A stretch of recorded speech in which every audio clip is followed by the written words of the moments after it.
ये कहानी है पूरनपुर गांव की, जो इतना खूबसूरत था कि बस लोग देखते ही रह जाते थे।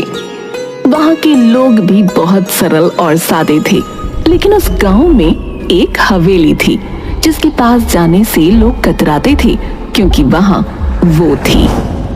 लगता है बारिश शुरू हो रही है। अरे जल्दी जल्दी चल स्वामी।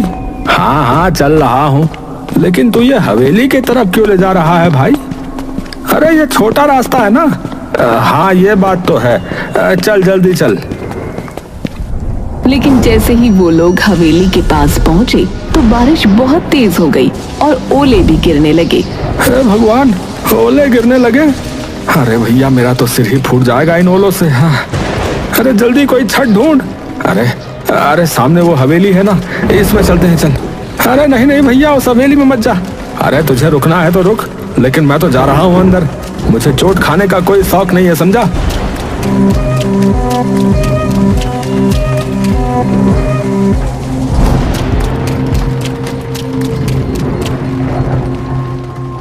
और फिर उन्होंने नजर घुमाकर हवेली को देखा। हवेली इतनी पुरानी थी जितना पुराना गांव, लेकिन इतनी पुरानी होने के बावजूद वो जर्जर नहीं थी, लेकिन हाँ डरावनी जरूर थी। अरे यार, ये बारिश के चक्कर में हम कहाँ आकर रुक गए। जल्दी बारिश रुके तो हम यहाँ से भागे। अरे भाई ये आवाज किसकी है? कौन सी आवाज है? भाई मजाक मत कर यार। ये कौन आ गया? ये कौन आ गया? ये कौन आ गया? उन लोगों ने घूम कर देखा तो हवेली के एक कोने में अजीब सी बुढ़िया बैठी थी, जिसके सफेद बाल खुले हुए थे और वो कुछ बड़बड़ा रही थी। दोनों डर से कांप उठे और फौरन बाहर भागे। बाहर अभी भी ओले गिर रहे थे, लेकिन इस बार वो ओलों की चोट खाते हुए अपने घर की तरफ भाग गए। भैया राम, भैया लोग सही कहते हैं सोनी। अरे वहाँ कुछ है भैया। भैया मैं तो कसम खाता हूँ अब उस तरफ नहीं जाऊंगा भैया। पूरनपुर गांव में कुछ दिन बाद एक बड़ी अजीब घटना हुई। गांव में 4 नए लोग पहुंचे, एक नौजवान जोड़े के साथ 2 नौजवान लड़के और। अरे भाई आप लोग कौन हैं और इस गांव में कैसे आना हुआ? नमस्ते, मेरा नाम राजीव है। ये मेरी पत्नी रिया है और ये मेरे भाई हैं रमन और प्रेम। हम यहाँ अपनी हवेली को बेचने आए हैं, जो गांव में पूरब में है। हाँ हवेली है भैया? कौन सी हवेली?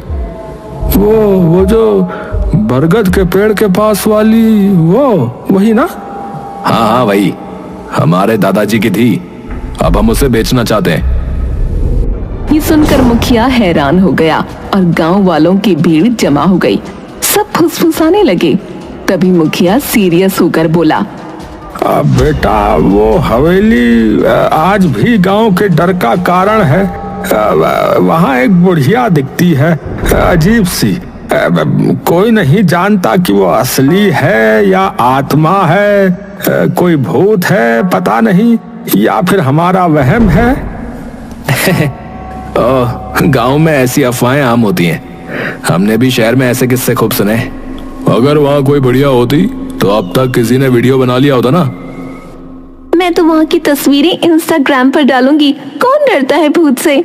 हम सब आज ही हवेली में जाकर देखेंगे और कल ही उसके कागज फाइनल कर लेंगे। रामू और स्वामी भी वहाँ खड़े थे। दोनों की आंखों में डर था, लेकिन आखिर वो बोल ही पड़े। भाई साहब मत जाइए, हमने अपनी आंखों से देखा है उसे। वो औरत इंसान नहीं लगती। हाँ उसके पास जाने से जान पे बनाती है। हाँ बता रहा। अगर वो हवेली मेरी है तो मुझे ही देखना चाहिए ना कि उसमें क्या है। ये कहकर वो चारों हवेली की ओर बढ़े। जैसे ही वो हवेली के पास पहुंचे, सबने उसे निहारा। हवेली पुरानी जरूर थी, लेकिन उसकी दीवारों पर एक अजीब किस्म की चमक थी। वाओ, ये हवेली तो किसी राजमहल जैसी लगती है। इतनी मजबूत दीवारें, कितनी भव्य है। यार ये बेचेंगे तो करोड़ों मिलेंगे भाई। चलो अंदर चलते हैं, मैं तो इसका वीडियो बना रहा हूँ। जैसे ही वो अंदर घुसे, एक ठंडी हवा का झोंका आया, जैसे किसी ने उन्हें छुआ हो, लेकिन चारों ने नजरअंदाज किया। अंदर का हॉल अब भी चमक रहा था, जैसे समय ने उसे छुआ ही ना हो। राजीव वहाँ खड़ा होकर बोला, सोचो यार, इतने बड़े हॉल में लोग रहते होंगे। वाह यार। Serious? What? A royal life? लेकिन यार ये कैसी आवाज है? ये कौन आ गया? ये कौन आ गया? ये कौन आ गया? कोई बोल रहा है शायद। चलो उस तरफ चलते हैं, देखती हूँ कौन इतनी एक्टिंग कर रहा है। चारों उस कोने की ओर बढ़े, लेकिन वहाँ कुछ नहीं था। तभी चमगादड़ों का एक झुंड छत से निकला। रिया चीख पड़ी।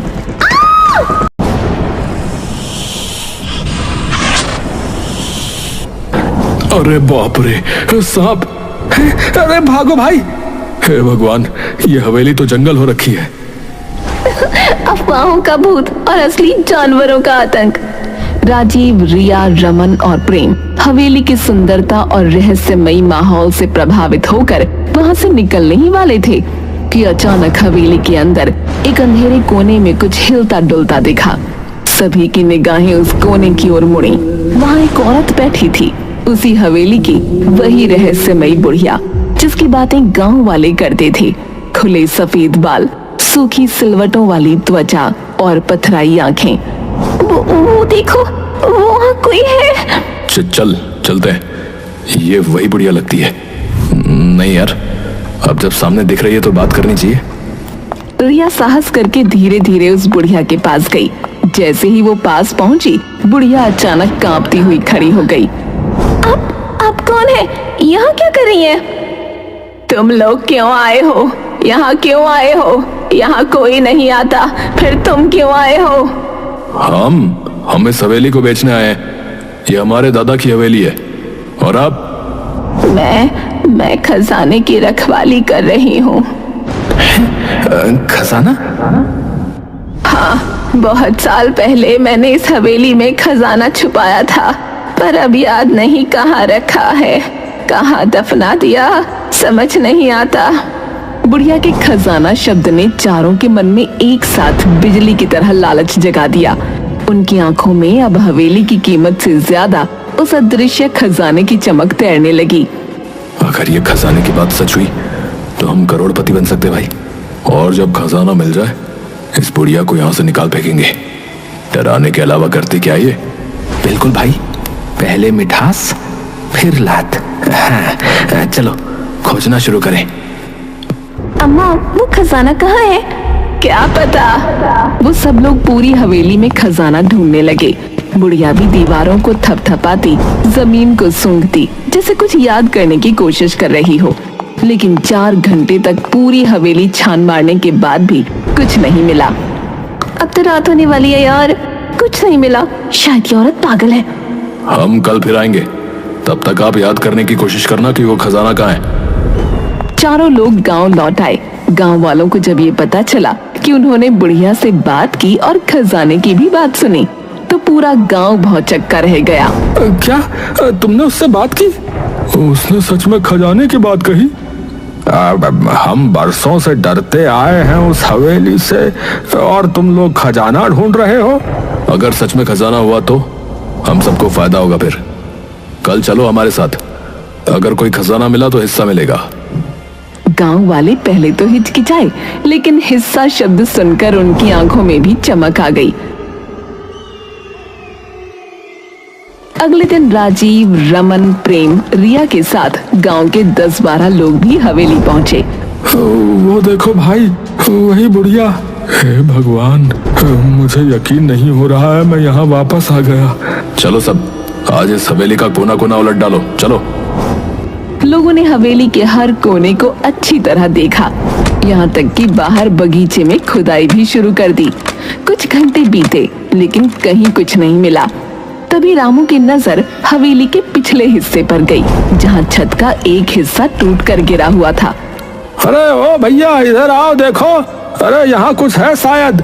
कहाँ? अरे ये मलबा हटाओ, इसके नीचे कुछ है। सबने मिलकर मलबा हटाया और नीचे एक पुराना पत्थर निकला जो जमीन से अलग दिख रहा था। जैसे ही उसे हटाया गया, नीचे सीढ़ियां दिखाई दी, एक तहखाने की ओर जाने वाली। तहखाना? ये तो बिल्कुल फिल्मी सीन बन गया। चलो अंदर। वो लोग बारी बारी तहखाने में उतरे। तहखाने में घुप अंधेरा था, सीलन भरी हवा और मकड़ी के जाले। सबने जगह जगह टटोला। तभी रमन की नजर एक लोहे के पुराने संदूक पर पड़ी। ओ इधर देखो यार, कुछ मिला है, एक संदूक। अरे यार जल्दी निकालो इसे यार। संदूक भारी था, लेकिन गांव वालों की मदद से बाहर ले आया गया। जैसे ही बुढ़िया ने उसे देखा, वो पागलों की तरह झूमने लगी। मिल गया मेरा खजाना, मिल गया मेरा खजाना, मेरा खजाना। चारों लोग एक्साइटेड हो गए। अब उन्होंने फटाफट संदूक खोला, लेकिन उसके अंदर जो था वो देखकर सबकी रूह कांप गई। ये क्या है? ये तो किसी बच्चे का कंकाल है। चारों तुरंत पीछे हट गए, लेकिन बुढ़िया संदूक को पकड़कर बैठ गई और उसकी आंखों से आंसू बहने लगे। ये क्या है? तुमने तो कहा था खजाना है। जवाब दो, ये क्या है? बताती हूँ, सारा सच बताती हूँ।